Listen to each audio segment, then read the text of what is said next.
ও আল্লাহ, জীবনে অনেক নামাজ ছেড়ে দিয়েছি, মা বাবারে কষ্ট দিয়েছি রে আল্লাহ।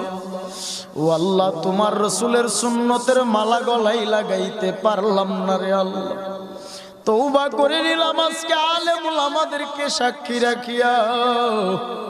তওবা করলাম আল্লাহর কোনদিন নামাজ ছাড়বো না, রোজা ছাড়বো না, মানুষকে কষ্ট দিব না, সুদের খাতায় নাম লাগাবো না, কোনদিন খারাপ কাজে লিপ্ত হব না। আমার আল্লাহর কাছে যদি একটা বার চোখে পানি ছেড়ে তওবা করতে পারো, আমার আল্লাহ এই মাহফিলের প্যান্ডেলের থেকে বের হওয়া মাত্র জিন্দেগির আমল নামার গুনাহগুলো ক্ষমা করতে পারে কি পারে না?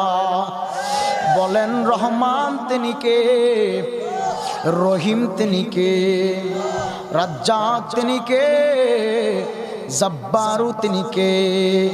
আমার আল্লাহ।